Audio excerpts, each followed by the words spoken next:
that, we'll go ahead and get started. My name is Amanda Chang. I'm the Director of Operations in Office of Sponsored Programs. And then Sam Thompson, who will be joining me shortly.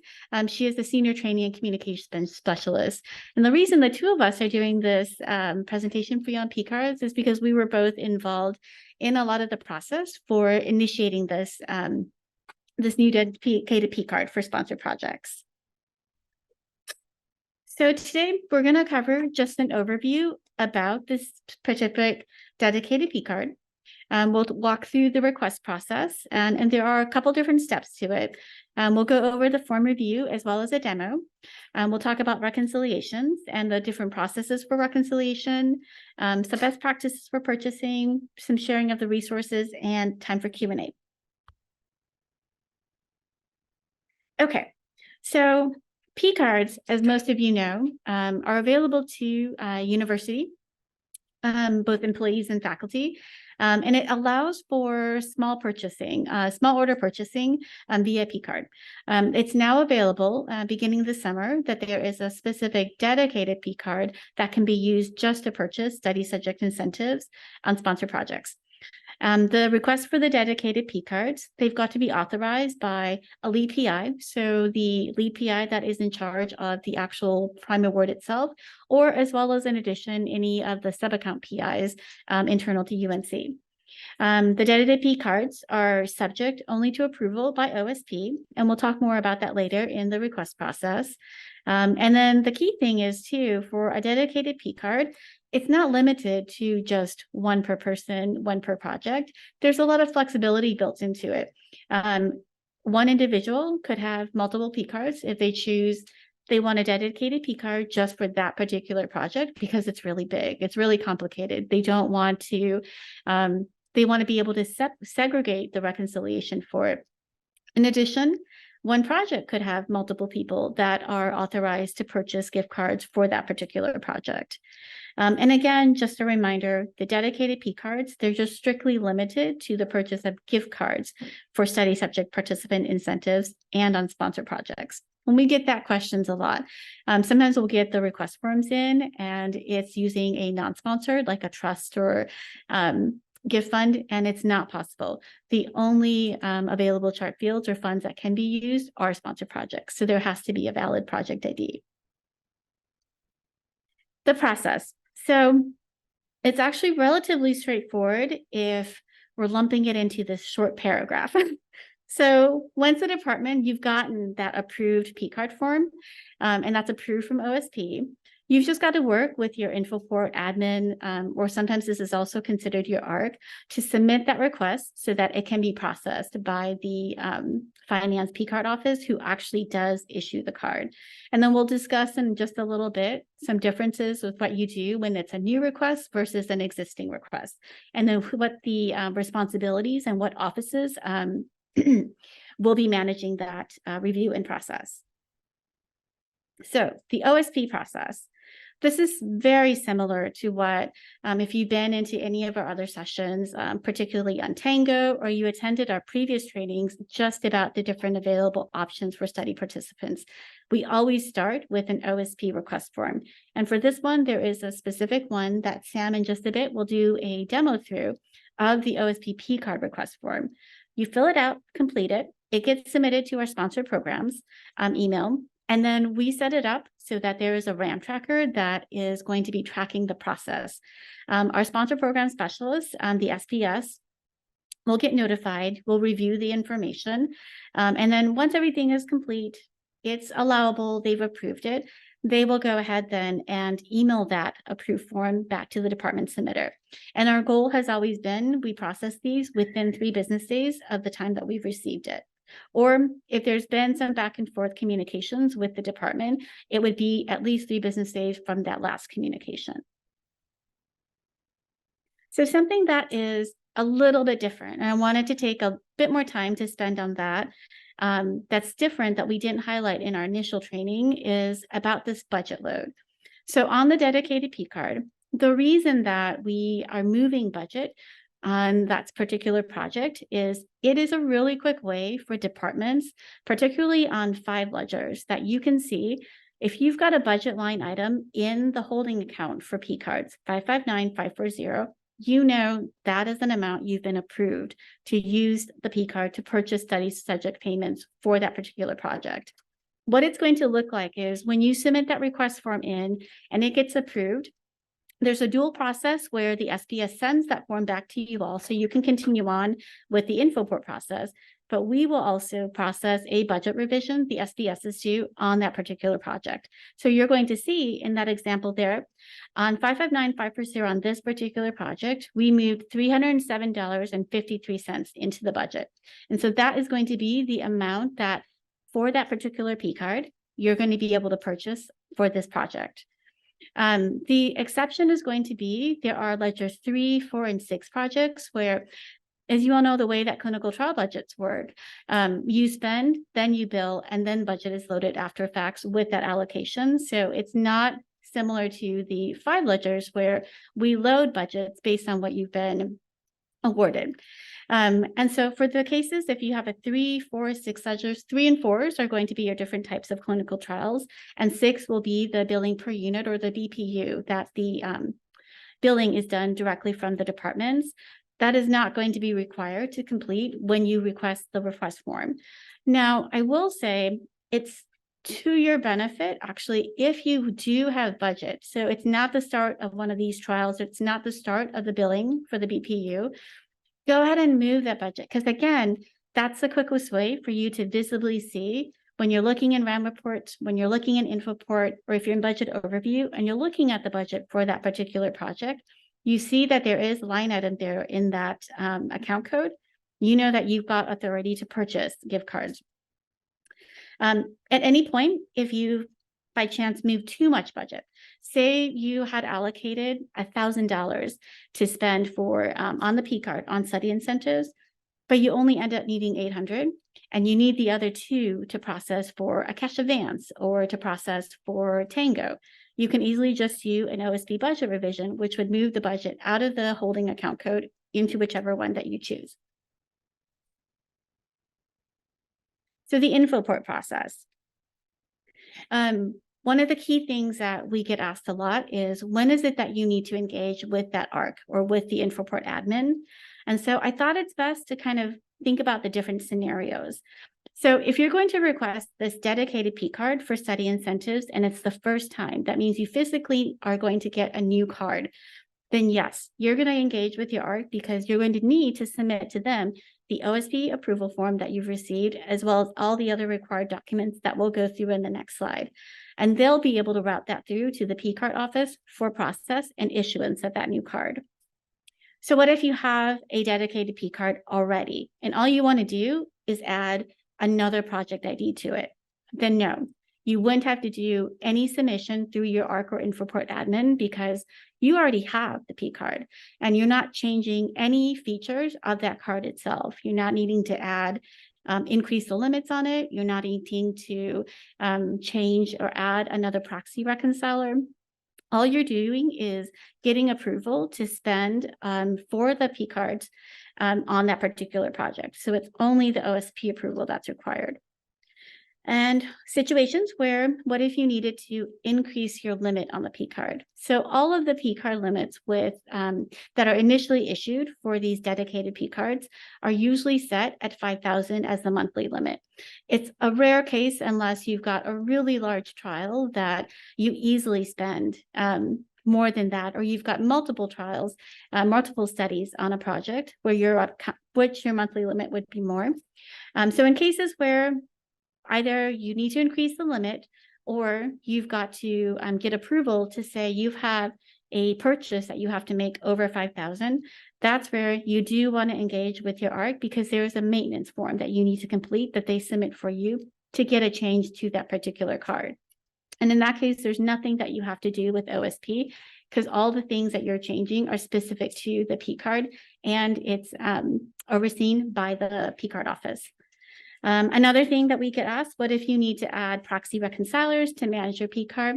Again, there's no action for OSP. All you need to do though is work with your ARC to complete a proxy reconciler form and get that submitted for processing. So the main thing I wanted to run through, because this is the most involved process, is, excuse me,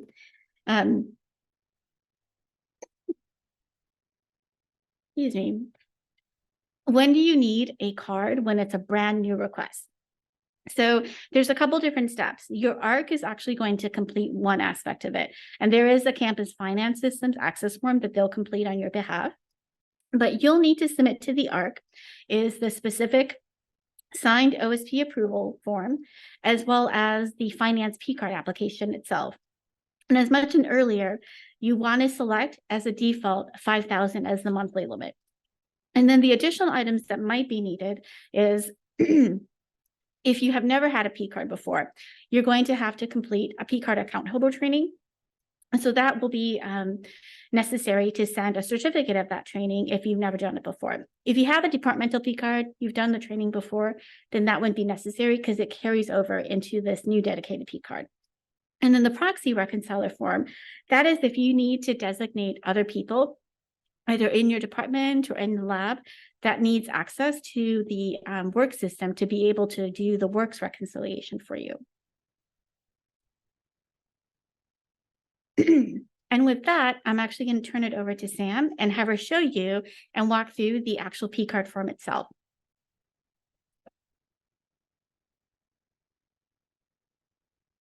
Hi, so for those of you that were in here earlier, this one's going to go much better than that one. You know, I say that, but.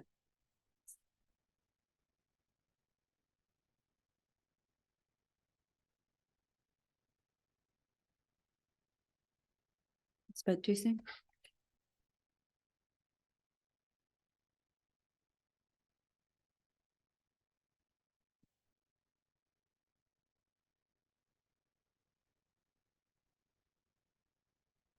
Let me.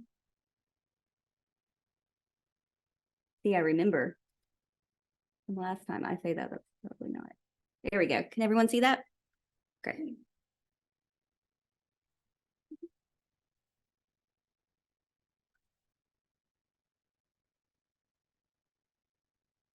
Great. Okay. So our P card form is similar to all of our other forms in that it's a smart form. So that means that you can't open it in a web browser. You have to download it to your desktop or your download folder and open it there. Just like all the other ones as well, it's important that you complete the sections in the order that they're in because it will generate different text and questions based on your selections. So for the P card, this is a little bit different in that we do work in collaboration with finance. So if you don't have a P card, then there's things that you're going to need to complete for the finance piece. So they have a P card training and a P card application form that you're going to have to complete if you want a new one. If you currently have one, depending on what you're changing, so if you're changing the spending limit for the P card, you'll need to complete a P card maintenance form from finance. And we do link to all of these forms and the training in our P card form. So moving through, just like all the other ones, we do ask for the general information. So the account holder, their email address, the principal investigator in the department. And then if you move down, we ask for the fund source, project ID, and department ID. Those are required for us to issue any sort of advance, whether it's Tango, P card, or cash advance. And it is required. It does have to be a sponsored project funding source and fund. And then, like the other ones, we do ask for the information about the P card. So you could have different amounts for different cards, things like that. This helps us to kind of see how much you're going to spend and kind of help you think through like the amounts that you need, because sometimes people go, well, I need 5 P cards for, $20 and I need 6 more for $10. And you're like, that doesn't help me right now. So this is one of those things to where you can enter the amount and it'll auto calculate for you. So you know that you're going to need 5 $10 cards. If you need more, so you need one $20 card, it auto calculates the total that you need. So it auto calculates the amounts for each card as well as the total overall request amount. So this total overall request amount has to match what you entered here, But yes, The P cards, if you're making purchases for cards, and you have to pay like should be, yes, yeah.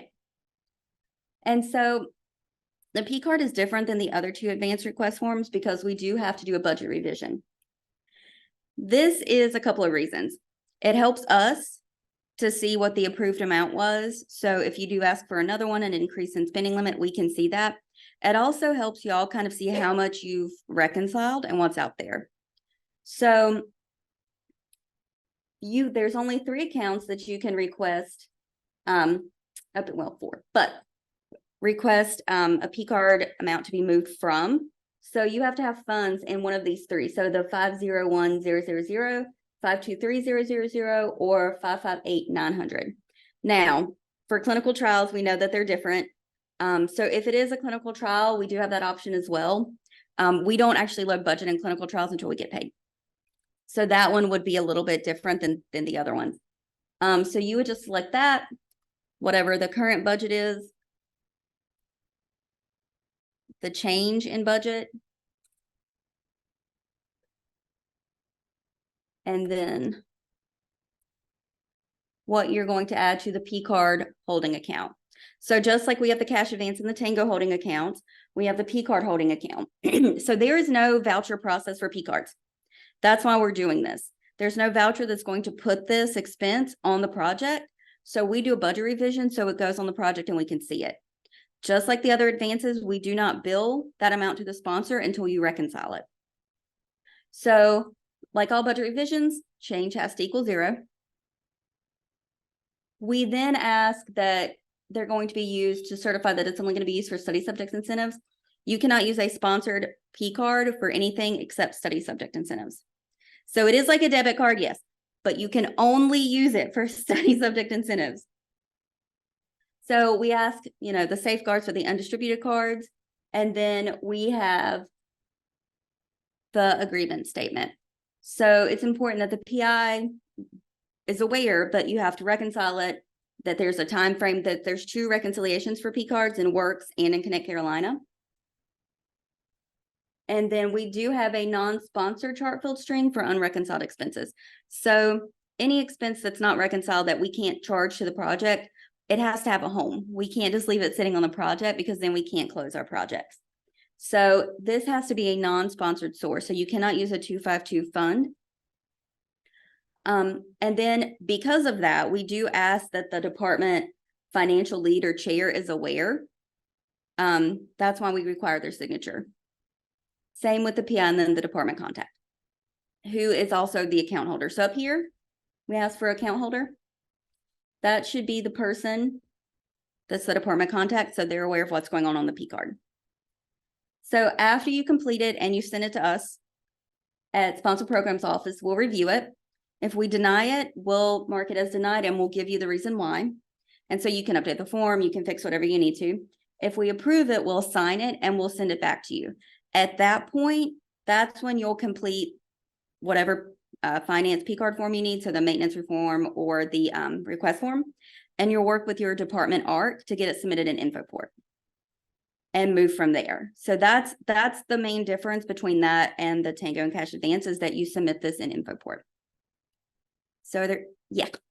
Can department contact and department finance lead be the same person? Yeah. So that is our P card form. So if I can find the mouse, there we go. Gonna turn it back over. Yeah. So if you deny it and let's say fix this or whatever, do we have to make a whole new file, a whole new document, and then resubmit it and get everyone to re-sign it, or can we just edit that same document and then resubmit it? From our end, as long as it has the signatures and is completed correctly, that's up to you. So that depends. If you're a PI and department chair want to see the changes that you make before they sign it again, then you would have to send it back to them. But from our end, you don't have to do a new form. You can update that one. Okay, and then you guys will just move it from denied to update or to approved. You'll have to resend it, like you'll have to send it back to us or to your SPS. And let them know that that we've made the changes for them to review it again. And how the SPS handles that's up to them. They may want to do a completely new RAM tracker, or they may update that one. That's really going to depend on the extent of the changes that you have to make. Any other questions on the form? Okay. So like always, download our forms and open them in the desktop. I don't know if y'all can tell, but that is the biggest that's the biggest problem we have with our forms. So something else that I do want to point out, and this just helps all of us in kind of the long run. Sometimes when you send it to people and they sign it and they save it, you can't go back in and add your digital signature. It kind of like grays that out. So a way for you to still add your signature is to go to Tools, Certificates, and then you'll add your electronic signature. So sometimes we do get that sometimes depending on how people save it. So if you send it to your PI, they sign it and they send it back. Well, if they've saved it as a flat PDF or something like that, you're not going to be able to use the digital signature by clicking in the signature box. So you'll go into the Tools, Certificates, and add it. Something else that I do want to mention, when you send it to people, once you get all the signatures, it's better to print it to PDF. What that does, so that's like once you get it back from us, if it's approved and you're going to upload it or send it to your ARC for Infoport, print to PDF removes all of the dynamic fields, and that will make it able to open in a web browser. So for tracking purposes, for attachments in Connect Carolina, for things like that, you don't want to have to download and have to open it each time. So if you print to PDF, it'll remove all that so you can't open it in a web browser. But that does, like I said, that does remove the dynamic piece, so you won't be able to make changes. So just keep that in mind. And then I'm going to turn it back over to Amanda for the reconciliation process. Okay. So I wanted to walk through, it's the first part of the reconciliation, and it's what's going to be done in the Bank of America Works. So for those of you that have an existing departmental P card, this really works exactly the same way. The only change is the chart field you're going to be reconciling to and the specific account code you want to make sure you're always using. For those of you that's new to you, so Works is a system that manages the purchases that you make on P cards. And every single month that if you made a purchase that post by the 15th of the month, you have to make sure that on the 20th of the month, it gets reconciled. And by that, it just means you've got to move it off of the pending system in Works so that it's going to get moved through a system called CBM and then get posted to Connect Carolina and on the specific chart field string, in our case, the project. So in this example, you're going to see that it's a snapshot of some of the fields in Works. For every single expense that gets charged to on the P card, there's going to be a line item transaction in Works. So for this one, you'll see there's a purchase amount of $600. The vendor was Target. You're always going to need to upload the relevant receipt for that specific purchase and complete some validations. It looks through the chart filtering that you've entered, and you've also got to sign off on that specific one. So in this case, you'll see in the allocation field, that chart filtering is specific to the one for the project. So it's a 252, means that it's with a sponsor program. And then you'll see on the chart field, it does show it all in one line, but when you enter it into Works, it does separate it into separate fields. You just always have to make sure on the specific dedicated P card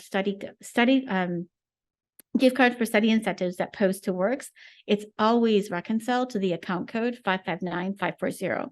You're going to notice that sometimes some of these expenses come through and it might shift in the different expense account code, but that's only because Works doesn't know how to differentiate to say, I bought this gift card because it was for a study subject, or if it was a gift card for a specific purpose.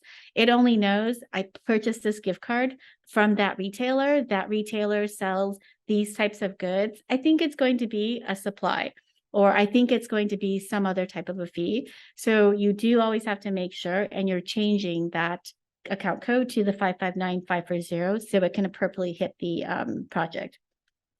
If you don't do this and you fail to reconcile in a timely manner by the 20th, what's going to happen is, those of you familiar with a departmental P card and that default chart field is going to hit your default chart field. So if you don't reconcile it, it's just going to hit that specific for that department. It could be Lineberger, it could be anyone. You're always going to have a default that is identified in CBM. So it's going to hit the default, and then you'll just have to do a manual journal later to be able to move it back to the project. So it's important. Make sure you follow the works reconciliation timeframes and complete all of them by the 20th of that month. And this also means it's full reconciliation. So in works, you have to make sure you upload the receipts. You've assigned the correct allocation, the chart field that the expense should go to, as well as sign off and approve it. Once that happens, so then what happens is you've got to reconcile it in Connect Carolina. What you'll see is that and the reconciliation timeframe as well in Connect Carolina is that, and it works very similar to how we stated it for Tango as well. So any expense that shows up in that holding account by the 5th in the previous month, you're going to have to reconcile that by the 15th of the following month. So that does follow in line with the Tango reconciliations as well. So an example of that, say on September 8th, there was a reconciliation from Works that posted this holding advance account code, holding line to 559540. Then it means by the following month, October 15th, you need to have processed the journal to have reconciled and moved it to the appropriate expense account code. And most of the time, this is going to be in 523150 for study participant payments, or 523160 for study travel expenses. And then the reconciliation process. And if any of you need even more details, we actually had a session yesterday at Symposium that talked about advanced reconciliations, that we walked through the whole process as well. But for P cards, it is a journal. It's going to be a JOT, which is an intra-unit other campus journal. And like all of our reconciliations, you want to include the OSP advanced reconciliation form. Fill it out completely on the form, advanced reconciliation form. Make sure you selected that it is a P card reconciliation. That way it's going to display and let you know the appropriate documentation that you need to submit with the journal. The next step is the pre-audit technician is going to go ahead and review it. Make sure everything on the form is filled out correctly, making sure that the journal lines are accurate, you've used the correct chart fields, and have some back and forth with you if they have to deny it and ask you to resubmit.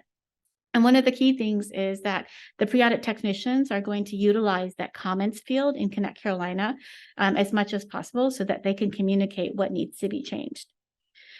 Now, the part that on a final reconciliation is if you've got at the end of a project or at any point in the project that you know that you're no longer going to be enrolling any new participants, but you've purchased too many gift cards.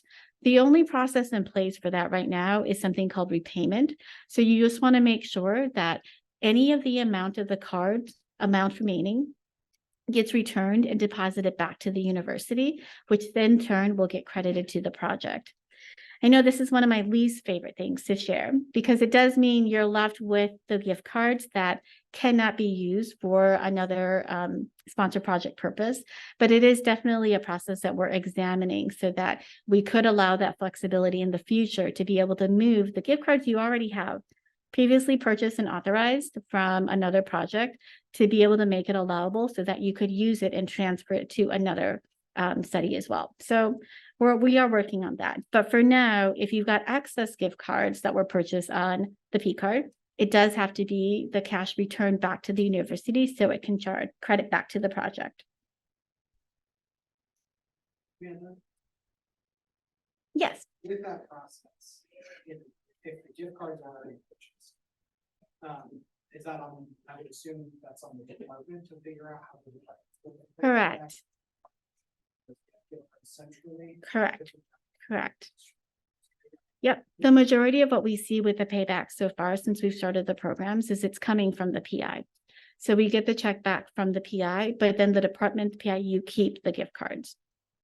And then second question is with the work system, is there a budget validation process against the P card account code or is it against? the There is project? not, there is So not. if somebody purchased more gift cards than they were supposed to, Mhm. they would still validate post against the project. Correct, correct. But then we catch that after the fact, They once have to it's, do much, exactly, um, right, right. Okay. Yeah. The other thing to note about the budget as well, so CBM does not budget check. So another thing that will kick it out and move it to the default is if you're already overexpensed overall on that particular project, it's going to move it to the default as well. So that's helpful. Yep. Project's not the individual budget. Correct, correct. I'm going to go with Manny first. Yep. Why can't you just go ahead and reconcile to the subject payment expense in CBN instead of going to the advance, then doing a journal entry, double working? It's because it doesn't route through the pre-audit approval. So we still need to have it hit the pre-audit approval. Yes, but it's a really good point. We thought of that too. Yeah. So to follow up on that, if it does post that way, if you don't have budget, and you go to reconcile it, Mhm. are you gonna get, I mean, I would assume the pre-audit technician is gonna tell you, hey, just FYI, you didn't have a budget, you're gonna have to do another. So it would, Still approve it to allow those. correct. It just delays the reconciliation. And so it delays, but you would have to get then that post approval. So go ahead and still submit that request form to get it reviewed by an SPS. And so, yes, it would just require, it halts that reconciliation so that you get the post approval. And Correct. is there a time frame on when that journal for reconciliation should be done? So that is where it's the Connect Carolina one that you want to make sure you hit that on the 15th of that following month. No, I mean the journal to do the transfer from the prepaid line to like the study subject. Yep, exactly. It's the 15th of the following month. However, with that being said, I will say you don't have to wait. And if you do, you should always really do it as soon as you have that availability to do. From my experience as well, when we did the OVCR gift card process, I helped a lot of departments with it as well. And the bulk of like how many receipts that you have to keep up with and the disbursements, it really helps to do it timely. So as you disperse it, really timely to go ahead and do that reconciliation. Yeah. I will also add another note to that too. It's a question I've gotten in terms of, I haven't reconciled in that month. Well, go ahead. You can still reconcile it in the next month. Continue to reconcile to make sure you're doing it before the project ends. And on our advanced reconciliation form, there is a note on there that we ask, are you doing this in compliance with the established timeframes? So if you're not, it's not the end of the world. You click no, but you type in a justification, and then it helps our pre-audit technicians to review it and just make sure everything is still appropriate and allowable. So, well, actually, my thought just went out. No problem. If it comes back, happy to help. On the screen right now, it is just some of the more resources that are available. So we have a study subjects webpage on the OSP site that has a specific section on P cards that walks through really everything that we discussed here. It's a link to the OSP Advanced Reconciliation Form, the P card request form, as well as a link to the Finance Purchasing Card webpage that has a lot of information about how to get a card, things to be aware of if you're an account holder, things to be aware of on how to do the whole reconciliation process in Works, and then email contacts as well. Sponsored programs is the main one for OSP. Any questions you have there, troubleshooting, and then the P card office is pcard@UNC, and that's specifically if you have questions about the card itself. And we also get commonly asked this from departments that they don't know what the ARC or who their ARC is. There is a specific URL that you can look that up by your departments, and that list gets updated frequently from the ITS group. Back up for the journal, but Mhm. it's what's gonna be, like, what's needed to be. verified. Yeah, that's a good question. So for the journal entry, we help you with that on that advanced reconciliation form. If you click on the P card option, we do let you know you want to make sure you're uploading the receipts that match the purchase. And you want to include just the identifiers for the participants and the amounts and when you disperse those cards. You can use your own spreadsheet if you want, and that's no problem. Like you have an existing process for it, that's great. It still works. But if you want to do it on our form, you can also do it on our form. So we have to provide a backup again after we've already provided it in CBN. And that's for the works, correct. You're uploading the receipts there, and I get that you do, but it's because there's no way for our pre-audit technician or from Connect Carolina to pull those specific receipts from another system. And are we allowed as a department to not provide this to our? It seems very complicated. Absolutely. That's why on all of our request forms, there is that either it's that finance lead, the department chair, business manager, they would need to sign off on it. Correct. Yeah. And we've come across that with certain departments that you may not have the administrative infrastructure because it's multiple parts. You've got the works part that you've got to be timely with. You've got also just the project financial part as well. So it's completely up to the department. And do we have any questions? Yep. So one question is, so they have multiple studies in the department. Can they have one P card for all of them? Absolutely. And this is one of the things I'd covered earlier. There's a lot of flexibility with it. You can decide what works best. I've worked with a lot of research managers, PIs, that we just have projects that are way too big. Like we don't want to manage it on one single P card. You can break it up into separate P cards, just remembering that it's the individual that holds it. So that can get complicated potentially too. If you have one individual that has, 4 or 5 different cards, but yes, it's flexible in 80 ways. One person can have multiple cards. A project can have multiple individuals with cards. And then we do have one more question. They do have study subjects that rely on study payments for basic living needs. And that with the transition from BOA to Tango, that there's been a delay and things like that. And so they're asking if an existing P card can be used to buy gift cards in a pinch. And if there's priority given to PIs that are caught in the transition. That's a really good question as well that we've come across.